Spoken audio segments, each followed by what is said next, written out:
Assalamualaikum warahmatullahi wabarakatuh. Selamat pagi dan salam sejahtera untuk kita semua. Yang saya hormati Ketua Penguji Sidang Proposal pada pagi hari ini, Bapak Ibu Ketua Penguji, serta Bapak Ibu Dosen Penguji 1, Bapak Ibu Dosen Penguji 2, Bapak Ibu Dosen Penguji 3. Tidak lupa saya ucapkan terima kasih atas waktu dan kesempatan yang telah diberikan kepada kami untuk mempresentasikan proposal penelitian kami. Pertama-tama, marilah kita panjatkan puji dan syukur atas kehadirat Tuhan Yang Maha Kuasa, karena atas kasih karunia dan rahmat-Nya, kita masih diberikan kekuatan dan kesehatan untuk bersama-sama di tempat ini. Baik, perkenalkan nama saya Christopher Aprianto Tunda, mahasiswa program studi teknik sipil dengan NIM S1A120.028, serta teman saya. Baik, perkenalkan nama saya Rivaldi Resarani dengan NIM S1A122.126. Baik, pada kesempatan yang berbahagia ini, kami akan memaparkan proposal penelitian dengan judul Analisis Faktor Keberhasilan Manajemen Proyek pada Pelaksanaan Proyek Konstruksi dengan studi kasus Gedung Rektorat Universitas Muhammadiyah Kendari. Selanjutnya, izinkan kami untuk menyampaikan latar belakang, rumusan masalah, tujuan penelitian hingga metode penelitian yang akan kami gunakan pada penelitian kami kali ini. Untuk itu, saya serahkan kepada teman saya. Latar belakang. Pembangunan infrastruktur merupakan faktor strategis dalam mendorong pertumbuhan ekonomi, menciptakan lapangan kerja, dan meningkatkan kualitas hidup masyarakat di seluruh dunia. Saat ini, pembangunan di Indonesia pada sektor infrastruktur terus meningkat dan salah satu contohnya, pemerintah terus meningkatkan pembangunan infrastruktur di sektor pendidikan, termasuk pembangunan pada perguruan tinggi. Keberhasilan suatu proyek konstruksi tidak hanya ditentukan oleh aspek teknis, tetapi sangat bergantung pada sistem manajemen proyek yang diterapkan. Dan dalam prakteknya, penerapan sistem manajemen proyek konstruksi yang efektif masih menjadi tantangan, terutama di proyek-proyek berskala besar yang melibatkan berbagai pihak dengan latar belakang yang berbeda. Tantangan ini juga terjadi di Kota Kendari, yang merupakan pusat pertumbuhan di wilayah di Sulawesi Tenggara. Latar belakang pemilihan lokasi. Pemilihan proyek pembangunan gedung Rektorat Universitas Muhammadiyah Kendari sebagai studi kasus dalam penelitian ini didasarkan atas pertimbangan bahwa proyek tersebut berada dalam tahap pelaksanaan dan dapat memberikan data empiris terkait penerapan sistem manajemen proyek secara nyata. Selain itu, proyek ini menjadi representasi proyek konstruksi pendidikan yang menuntut efisiensi kualitas serta ketepatan waktu pelaksanaan. Dengan melihat latar belakang tersebut, penulis merasa penting untuk menganalisis faktor-faktor yang memengaruhi keberhasilan manajemen proyek dan mengidentifikasi faktor kunci keberhasilan pelaksanaan proyek pada studi kasus. Gedung Rektorat Universitas Muhammadiyah Kendari. Hasil penelitian ini diharapkan dapat memberikan rekomendasi strategis dalam meningkatkan efektivitas manajemen proyek konstruksi di sektor pendidikan dan proyek serupa lainnya. Tujuan penelitian. Yang pertama, adapun rumusan masalah pada proposal tugas akhir ini didasarkan latar belakang di atas adalah yang pertama, apa saja faktor-faktor yang memengaruhi keberhasilan manajemen proyek pada proyek pembangunan gedung Rektorat Universitas Muhammadiyah Kendari? Yang kedua, apa saja faktor kunci keberhasilan critical success factors yang berperan dalam mendukung keberhasilan pelaksanaan proyek pembangunan gedung Rektorat Universitas Muhammadiyah Kendari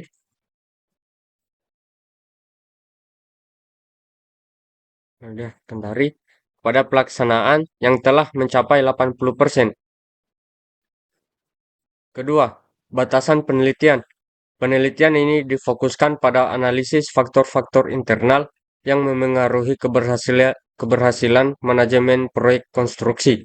Lokasi penelitian dibatasi pada proyek pembangunan gedung Rektorat Universitas Muhammadiyah Kendari. Aspek yang dikaji meliputi perencanaan, pelaksanaan, koordinasi, pengelolaan sumber daya, manajemen biaya, manajemen mutu, manajemen waktu, dan manajemen risiko. Faktor-faktor eksternal seperti kebijakan pemerintah, kondisi sosial ekonomi, dan faktor lingkungan makro tidak dibahas dalam penelitian ini, mengingat keterbatasan waktu, data, dan cakupan penelitian. Responden penelitian adalah tenaga kerja profesional yang terlibat langsung dalam pelaksanaan proyek. Tujuan penelitian. Adapun tujuan penelitian ini adalah sebagai berikut. Yang pertama, menganalisis faktor-faktor yang mempengaruhi keberhasilan sistem manajemen proyek konstruksi pada proyek pembangunan gedung Rektorat Universitas Muhammadiyah Kendari secara menyeluruh. Yang kedua, mengidentifikasi faktor kunci yang memengaruhi keberhasilan pelaksanaan proyek pembangunan gedung Rektorat Universitas Muhammadiyah Kendari. Yang ketiga, memberikan rekomendasi strategi untuk meningkatkan efektivitas sistem manajemen proyek konstruksi berdasarkan hasil temuan penelitian. Selanjutnya, tinjauan pustaka. Manajemen konstruksi adalah ilmu yang mempelajari dan mempraktikkan aspek-aspek manajerial dan teknologi industri konstruksi. Yang kedua, konsep manajemen proyek dan konstruksi. Manajemen proyek dalam konteks konstruksi didefinisikan sebagai rangkaian proses perencanaan, pelaksanaan, dan pengendalian yang bertujuan untuk mencapai sasaran proyek secara efektif dan efisien. Kompleksitasnya meningkat karena keterlibatan sebagai pihak, dinamika kondisi lapangan, dan kebutuhan akan pengelolaan sumber daya secara optimal. Fungsi manajemen proyek konstruksi meliputi: pertama, perencanaan, yaitu menentukan lingkup kerja, jadwal, dan biaya. Kedua, pelaksanaan, yaitu mengatur pelaksanaan pekerjaan di lapangan. Yang ketiga, pengawasan, yaitu menilai dan mengendalikan kinerja proyek. Dan keempat, penutupan, yaitu menyelesaikan seluruh kegiatan proyek secara administrasi dan teknis. Selanjutnya, indikator keberhasilan proyek. Yang pertama, ketepatan waktu. Yang kedua, kesesuaian biaya. Yang ketiga, kualitas hasil konstruksi. Yang keempat, kepuasan stakeholder. Dan yang kelima, ketiga, dan keberlanjutan. Sekian itu saja. Selanjutnya saya persilahkan kepada teman kelompok saya. Baik, berikutnya saya akan menjelaskan keberhasilan proyek konstruksi. Keberhasilan suatu proyek tidak hanya bergantung pada efisiensi dan efektivitas pelaksanaannya, tapi juga harus dilandasi oleh karakter, moral, dan etika dalam lingkungan proyek konstruksi. Dalam praktiknya, banyak proyek konstruksi lebih mengutamakan 3 dimensi utama, yaitu biaya, waktu, dan kualitas. Namun, aspek sosial dan dampak jangka panjang seringkali diabaikan. Padahal tantangan dalam dimensi non-teknis lebih kompleks dan jika dibandingkan dengan persoalan teknis. Oleh karena itu, keberhasilan proyek tidak hanya diukur dari penyelesaian fisiknya, tetapi juga dari bagaimana proyek tersebut berdampak secara sosial dan berkelanjutan.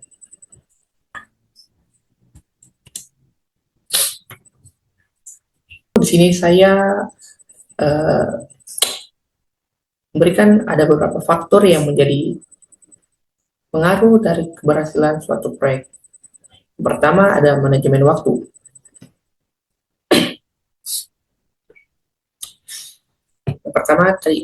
Yang pertama adalah manajemen waktu.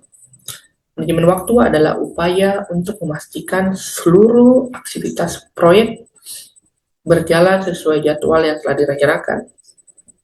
Keberhasilan proyek sangat bergantung pada perencanaan, jadwal yang realistis, dan perencanaan waktu yang tepat, pengawasan proyek yang rutin, serta kemampuan untuk mengantisipasi dan mengatasi keterlambatan yang mungkin saja terjadi.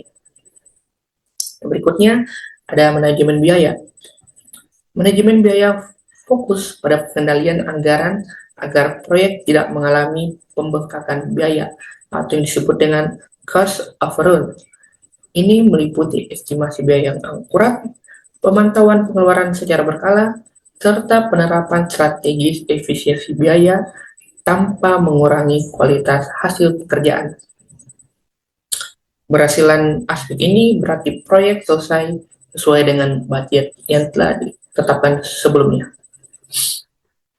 Yang berikutnya ada manajemen mutu. Manajemen mutu memastikan hasil pekerjaan sesuai dengan standar kualitas yang telah ditetapkan dalam spesifikasi teknis proyek. Hal ini mencakup pengendalian material, metode kerja, serta inspeksi dan pengujian di setiap tahap pelaksanaan. Kualitas yang baik akan meningkatkan kepuasan stakeholder dan umur dari layanan bangunan. Yang berikutnya adalah kualitas pekerja. Kualitas pekerja itu berhubungan dengan keterampilan, pengalaman, dan profesionalisme yang terlibat dalam proyek konstruksi. Sumber daya manusia yang kompeten, mampu bekerja lebih efisien, mampu mengurangi kesalahan yang ada di lapangan, dan juga mampu menjaga produktivitas proyek secara keseluruhan. Yang kelima, ada manajemen resiko dan K3. Faktor ini mencakup identifikasi, analisis, dan mitigasi resiko yang mungkin saja terjadi selama proyek pengerjaan berlangsung, serta penerapan sistem keselamatan dan kesehatan kerja atau yang disebut dengan K3. Manajemen risiko yang baik akan membantu mengantisipasi potensi masalah yang dapat menghambat proyek pengerjaan ke depannya. Sementara K3 akan memastikan pekerjaan berlangsung dengan aman dan minim terjadinya kecelakaan di lokasi pekerjaan proyek. Yang terakhir, ada faktor lingkungan. Faktor lingkungan menekankan pada upaya meminimalkan dampak negatif proyek terhadap lingkungan di sekitarnya. Ini termasuk pengolahan limbah, pengendalian kebisingan, debu, serta kepatuhan terhadap peraturan lingkungan hidup.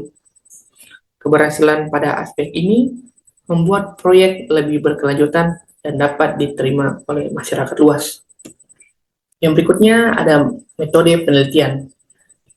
Sebelum saya menjelaskan metode penelitian yang akan kami gunakan, saya jelaskan sedikit dulu apa itu metode penelitian. Metode penelitian adalah suatu teknik pendekatan atau cara yang digunakan dalam usaha untuk mencari kembali atau untuk memecahkan suatu masalah. Sedangkan maksud dari metodologi penelitian itu sendiri merupakan cara kerja untuk memahami objek yang akan menjadi sasaran dari suatu penelitian. Cara-cara tersebut adalah dengan metode populasi dan juga metode sampel. Baik, berikutnya saya akan menjelaskan metode penelitian yang akan kami gunakan. Yang pertama adalah jenis penelitian. Jenis penelitian yang akan kami gunakan adalah kualitatif dan kuantitatif. Penelitian ini menggunakan metode yang tadi disebutkan, kualitatif dan kuantitatif, atau yang disebut dengan metode campuran atau mixed method, yaitu kombinasi antara pendekatan kuantitatif dan kualitatif. Pendekatan kuantitatif dilakukan melalui penyebaran kuesioner kepada para tenaga ahli yang terlibat dalam proyek untuk mengukur faktor-faktor keberhasilan secara numerik. Sedangkan pendekatan kualitatif dilakukan dengan melalui wawancara langsung dengan pengawas atau kepala-kepala divisi tukang dan pekerja yang terkait dengan proyek pembangunan gedung Rektorat Universitas Muhammadiyah Kendari. Berikutnya, teknik penelitian. Teknik penelitian yang kami gunakan adalah purpose sampling, yaitu metode pengambilan sampel secara sengaja berdasarkan pertimbangan tertentu yang sesuai dengan tujuan penelitian kami. Kriteria responden yang kami ambil adalah tenaga kerja profesional yang terlibat langsung dalam proyek pengerjaan proyek konstruksi gedung Rektorat Universitas Muhammadiyah Kendari. Adapun jumlah responden dalam penelitian ini sebanyak 10 orang yang terdiri dari pengawas dan kepala tukang dari setiap divisi pengerjaan. Teknik ini kami pilih karena teknik ini memberikan kami informasi yang paling relevan terhadap variabel-variabel keberhasilan sistem manajemen proyek yang akan kami teliti. Yang berikutnya, instrumen penelitian yang akan kami gunakan. Instrumen penelitian yang akan kami gunakan seperti yang tadi disebutkan, yaitu dengan menggunakan kuesioner. Adapun kuesionernya adalah kuesioner yang berbasis dengan skala Likert dengan skala 1 sampai 4. Dan juga kami melakukan wawancara kepada pengawas serta kepala tukang yang berada di lokasi penelitian. Dan yang terakhir ada lokasi penelitian. Lokasi penelitian yang kami ambil untuk penelitian kali ini ada di Gedung Rektorat Universitas Muhammadiyah Kendari. Berikut bisa dilihat pada layar untuk lokasi penelitiannya, tepat berada di Jalan KH Ahmad Dahlan, dan lokasi penelitiannya itu tepat di depan gedung lama Universitas Muhammadiyah Kendari. Bisa dilihat juga untuk rancangan Gedung Rektorat Universitas Muhammadiyah Kendari seperti pada layar. Dan untuk progres pembangunan Gedung Rektorat Universitas Muhammadiyah Kendari sekarang itu sudah berada di sekitar pengerjaan 80% dan sudah memasuki tahap finishing. Hal ini juga yang menjadi pertimbangan kami untuk mengambil tempat ini sebagai penelitian kami karena progresnya sudah hampir selesai. Dan dengan bangunan yang sudah hampir selesai ini bisa menjawab tujuan dan permasalahan kami yang ada di bab pertama tadi.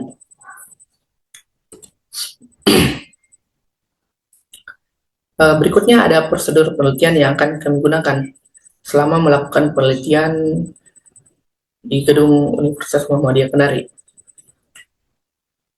Yang pertama itu ada identifikasi masalah.